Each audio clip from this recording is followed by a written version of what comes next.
हे शिकारी, तुम मुझे मत मारो, मैंने तुम्हारा क्या बिगाड़ा है? चिड़िया, मुझे तुम्हें मारने और पकड़ने का कोई शौक नहीं। ये सब कुछ मैं अपने पापी पेट के लिए करता हूँ। यदि मैं ये कार्य नहीं करूँगा तो खाऊंगा क्या? शिकारी की यह बात सुन चिड़िया उसकी मजबूरी को समझ जाती है। हे शिकारी, तुम मुझे मत बेचो, तुम मेरा इलाज कर अपने साथ रखो, मैं तुम्हारी किस्मत को बदल दूंगी। ठीक है चिड़िया, मैं तुम्हें नहीं बेचूंगा, लेकिन क्या सच में तुम मेरी किस्मत को बदल सकती हो? हाँ हाँ शिकारी, मैं एकदम उचित कह रही हूँ, मेरी बात का विश्वास करो। ठीक है चिड़िया, तो फिर चलो मेरे साथ मेरे घर। फिर शिकारी उस चिड़िया को भी अपने साथ लेकर चला जाता है।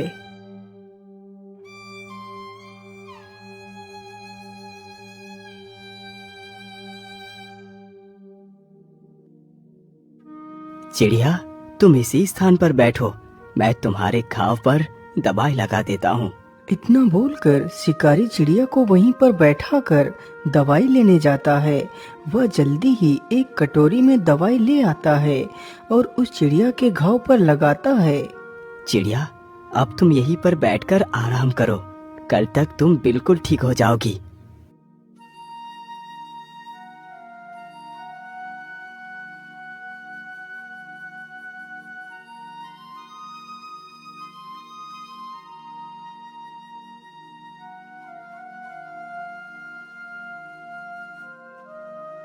अरे वाह चिड़िया, तुम तो एकदम ठीक हो गई।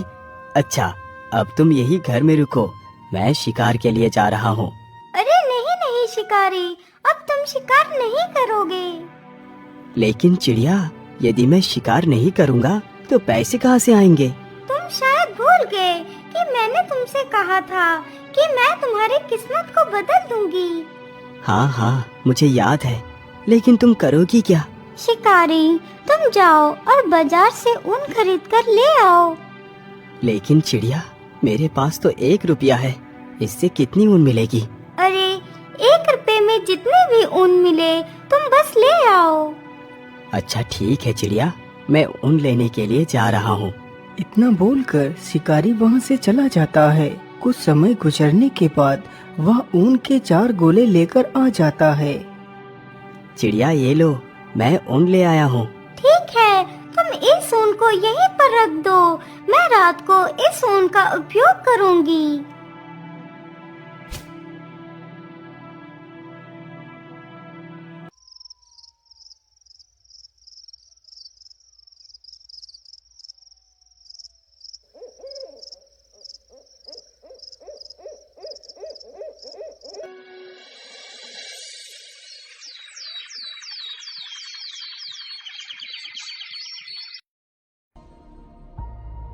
अगले ही दिन शिकारी जैसे ही सोकर उठता है तो वह देखता है कि सामने टेबल पर एक बहुत ही सुंदर शाही सूट रखा हुआ है। अरे, ये इतना सुंदर शाही सूट किसका हो सकता है, जबकि यहाँ तो कोई नहीं। अरे चिड़िया, ये शाही सूट कौन लेकर आया? अरे शिकारी, तुम ज्यादा अचंभित मत हो, ये सूट मैंने ही बनाया है। क्या ये सूट तुमने बनाया है? मुझे तुम्हारी बातों पर विश्वास नहीं हो रहा। तुम मेरी बात का विश्वास करो, ये मैंने ही बनाया है। अब तुम इस सूट को लेकर बाजार में बेच आओ। इतना सुनकर शिकारी उस शाही सूट को लेकर बाजार की ओर चल देता है, लेकिन उसके मन में काफी सारे सवाल चल रहे थे। आखिर ऐसा कैसे हो सकता है? भला एक चिड़िया इतना सुंदर सूट कैसे बना सकती है? मुझे तो लगता है ये कोई साधारण चिड़िया नहीं हो सकती। इसका पता तो मुझे लगाना ही होगा। ये सारी बातें सोचते सोचते शिकारी बाजार को पहुंच जाता है और एक स्थान पर उस शाही सूट को अपने कंधों पर डालकर खड़ा हो जाता है। सूट ले लो, सूट ले लो, शाही सूट ले लो। ऐसा शाही सूट आपने कभी नहीं देखा होगा। शिकारी की यह बात सुन उसके पास काफी सारे लोग इकट्ठे हो जाते हैं। अरे वाह, वाकई ये सूट तो कितना सुंदर है। मैंने आज तक इतना सुंदर सूट नहीं देखा। अरे भाई, इस सूट की क्या कीमत मांग रहे हो? अरे भाई, ये सूट 20 मोहरों का है। अरे भैया, मैं 20 मोहरे तो नहीं दे पाऊंगा, लेकिन हाँ, इसके लिए मैं 5 मोहरे अवश्य दे सकता हूँ। तभी वहाँ पर राजा का मंत्री आ जाता है। अरे वाह, यह शाही सूट तो कितना आकर्षक है। मैंने आज तक ऐसा शाही सूट नहीं देखा। यदि मैं ये सूट राजा को दूंगा तो राजा बहुत प्रसन्न होंगे। अरे भाई, तुम इस सूट की क्या कीमत मांग रहे हो? भैया, इस सूट की कीमत मैंने 20 मोहरे रखी है। ठीक है, ये लो 20 मोहरे और ये सूट मुझे दे दो। शिकारी जल्दी ही उन 20 मोहरों को लेकर उस शाही सूट को उसे दे देता है। अरे वाह, एक सूट तो 20 मोहरे का बिका। 20 मोहरे तो कमाने में मुझे वर्षों लग जाते। मैं ऐसा करता हूँ, फिर से ऊन खरीद कर ले चलता हूँ। आज तो मैं पता लगा कर ही रहूंगा इस चिड़िया का सच क्या है। अरे चिड़िया, तुमने तो कमाल ही कर दिया। तुम्हारे द्वारा बनाया गया सूट 20 मोहरों में बिका है। मैं और भी ऊन खरीद कर लाया हूँ। जैसे ही आधी रात गुजरती है तो वह शिकारी झूठ मूठ सोने का नाटक करता है। उधर वह कबूतरी भी शिकारी के सोने की प्रतीक्षा कर रही थी। मुझे लगता है शिकारी अब सो चुका है। चलो अब मैं अपने वास्तविक रूप में आ जाती हूँ। इतना बोलकर कबूतरी एक सुंदर राजकुमारी का वेश धारण कर लेती है और चुपचाप उस ऊन के वस्त्र बनाने लगती है। यह सारा दृश्य सत्या चुपचाप फटी आंखों से देख रहा था।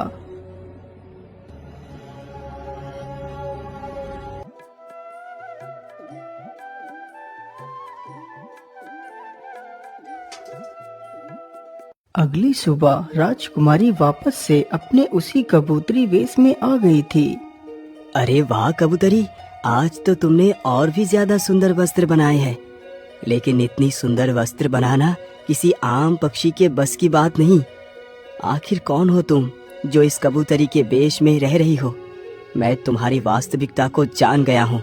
बताओ, तुम कौन हो? सत्या, मैं कोई कबूतरी नहीं हूँ। मैं कल्पराज की राजकुमारी कल्पना हूँ। यह बात कई वर्ष पहले की है। मेरे पिता राजा वीर प्रताप को कोई भी संतान नहीं थी। लेकिन महारानी जी, मैं ऐसा नहीं कर सकता। चाहे मेरी कोई संतान हो या ना हो, यदि ईश्वर मुझे निस्संतान ही रखना चाहते हैं तो ये ही सही। लेकिन मैं दूसरा विवाह नहीं करूँगा। लेकिन महाराज, क्या आप अपने वंश को अपने तक ही सीमित रखना चाहते हैं? क्या आप नहीं चाहते कि आपका वंश आगे बढ़े? आखिर आपके बाद आपके राज्य को कौन संभालेगा? लेकिन महारानी जी, इसके लिए हम कोई न कोई उपाय अवश्य निकालेंगे। लेकिन मैं दूसरा विवाह नहीं करूँगा। हम आज ही उन पहाड़ी वाले बाबा के पास जाएंगे। मुझे पूर्ण विश्वास है कि वो हमारी मदद अवश्य करेंगे। इतना बोलकर राजा अपनी पत्नी के साथ रथ पर सवार होकर निकल पड़ता है।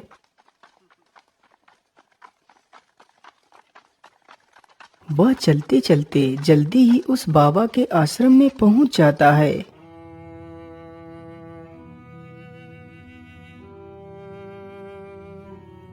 बाबा, मैं बड़े ही विचित्र संकट में आकर फंस गया हूँ। समझ नहीं आ रहा क्या करूँ और क्या ना करूँ। महाराज, मैं आपकी चिंता के विषय को भली भांति समझता हूँ। बाबा, यदि आप सब कुछ जानते हैं तो फिर बताइए, क्या मैं इसी प्रकार जीवन भर निस्संतान रहूंगा? क्या मेरे भाग्य में कोई संतान नहीं है? महाराज, आप घबराइए नहीं। आपके भाग्य में संतान का सुख अवश्य लिखा है। लेकिन एक समस्या है। समस्या? लेकिन कैसी समस्या मुनिवर? आप मुझे उस समस्या को स्पष्ट रूप में बताइए। महाराज, तुम्हें एक पुत्री की प्राप्ति होगी, लेकिन तुम्हारी पुत्री जब तक पूरे 15 वर्ष की नहीं हो जाएगी तब तक अपने कदमों को जमीन पर नहीं रखेगी। यदि तुम्हारी पुत्री ने 15 वर्ष से पूर्व अपने कदमों को जमीन पर रख दिया तो बहुत बड़ी अनहोनी हो जाएगी। कैसी अनहोनी बाबा? मैं कुछ समझा नहीं। बेटा, ये मैं तुम्हें नहीं बता सकता। बस तुम्हें अपनी पुत्री को 15 वर्ष तक जमीन पर पैर रखने से रोकना है। ठीक है बाबा, मैं आपकी बात याद रखूंगा। 1 वर्ष पश्चात रानी ने एक सुंदर सी पुत्री को जन्म दिया।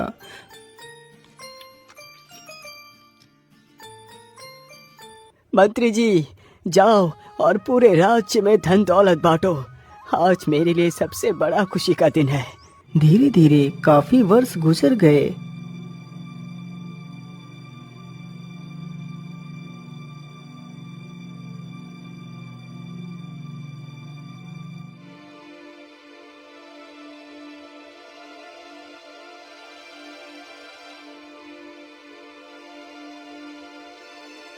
महारानी जी, आज की रात गुजरने के बाद मेरी पुत्री पूरे 15 वर्ष की हो जाएगी। आज की रात जरा ध्यान से बिताना महारानी। हाँ महाराज, आज का ही दिन हमारे लिए शेष बचा है। इसके बाद हमारी पुत्री जमीन पर उतर पाएगी। आधी रात जैसे ही गुजरती है तो महारानी की भी आंख लग जाती है। तभी राजकुमारी को कुछ बुरे बुरे सपने दिखाई देते हैं। वह बिस्तर पर पड़े पड़े भयभीत हो जाती है और पलंग से नीचे गिर पड़ती है। हे भगवान, ये क्या हो गया? मैं जमीन पर कैसे गिर पड़ी? माँ, जल्दी उठो, देखो मैं पता नहीं कैसे जमीन पर गिर पड़ी। इतना सुनते ही महारानी की आंखें खुल जाती हैं। अरे अरे अरे पुत्री, ये तुमने क्या कर दिया? तुम बिस्तर से क्यों नीचे उतर गई? महारानी इतना कह ही रही थी कि तभी कमरे में कुछ प्रकाश जैसा प्रकट हुआ।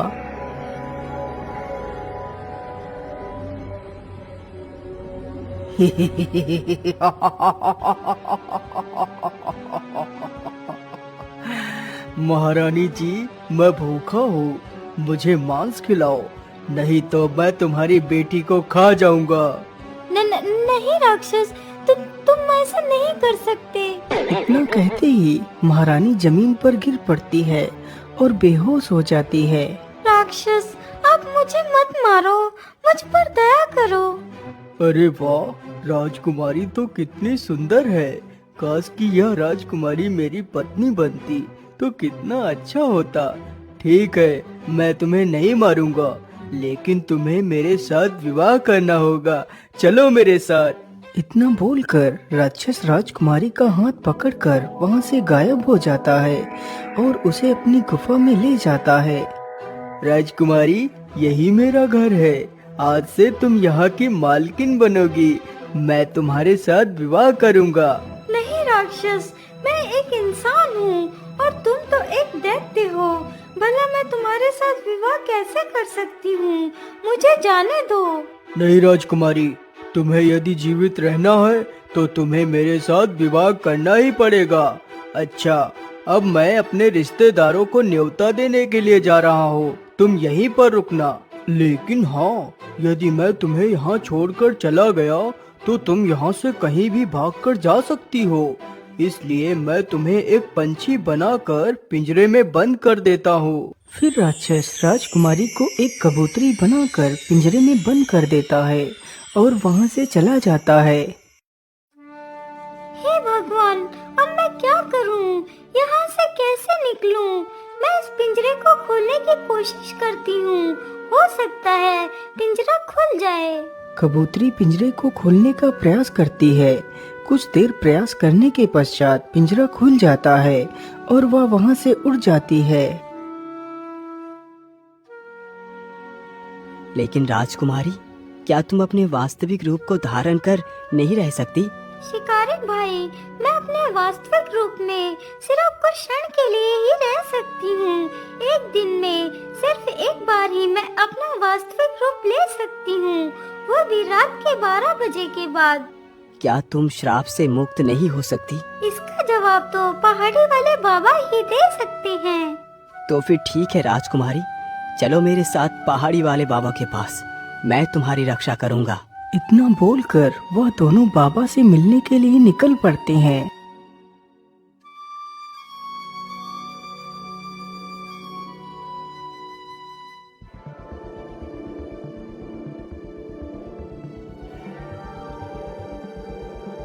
बाबा, हमारी सहायता कीजिए, हम बहुत ही दुविधा में पड़ गए हैं। बोलो बेटा, क्या बात है?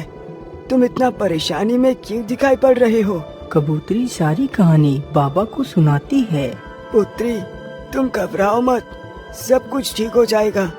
जो मैं कहता हूँ उसे ध्यान से सुनो। हाँ हाँ, बोलिए बाबा, आप क्या कहना चाहते हैं? मैं राजकुमारी की सहायता करूँगा।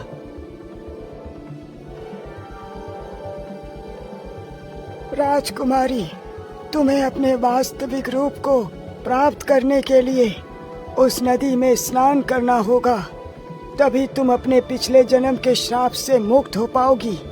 आज अमावस्या है, तुम्हें उस नदी में रात 12 बजे स्नान करना है।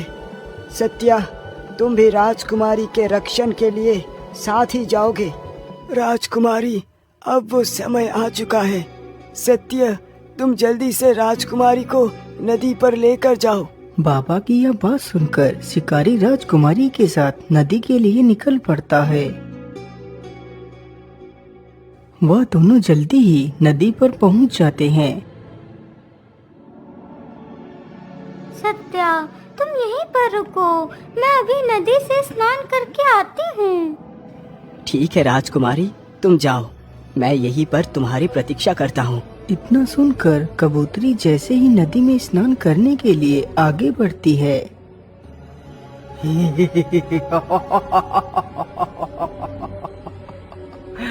नहीं राजकुमारी, नहीं, इतनी जल्दी नहीं, मैं तुम्हें मुक्त नहीं होने दूंगा। अरे ये क्या? मुझे लगता है ये वही राक्षस है। आज मैं इसे जिंदा नहीं छोड़ूंगा। शिकारी तुरंत ही मसाल लेकर उसकी तरफ बढ़ता है। अरे बाप रे बाप, इतनी जोर से किसने मारा मुझे? किसकी मौत खींच कर यहाँ ले आई है?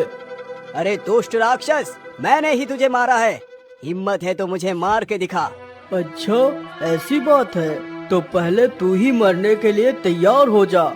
इतना कहकर राक्षस शिकारी को ही पकड़ लेता है। छोड़ दुष्ट राक्षस, आज मैं तुझे जिंदा नहीं छोड़ूंगा। तभी कबूतरी चुपके से नदी में डुबकी लगा जाती है।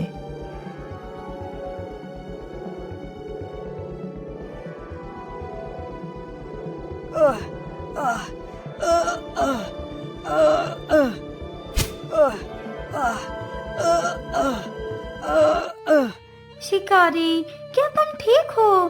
तुम्हें कुछ हुआ तो नहीं? नहीं नहीं राजकुमारी, मैं बिल्कुल ठीक हूँ। शिकारी भैया, आखिर तुमने ऐसा क्यों किया? तुमने मेरे लिए अपनी जान को खतरे में क्यों डाल दिया? राजकुमारी, मैंने ये सब कुछ इसलिए किया क्योंकि मैंने अपने संपूर्ण जीवन में सिर्फ पाप कर्म ही किए हैं। आज मैंने सोचा क्यों ना मैं आपकी जान बचाकर कुछ तो अच्छा कर्म कर लूं। चलो शिकारी, तुम मेरे साथ मेरे राजमहल में चलो।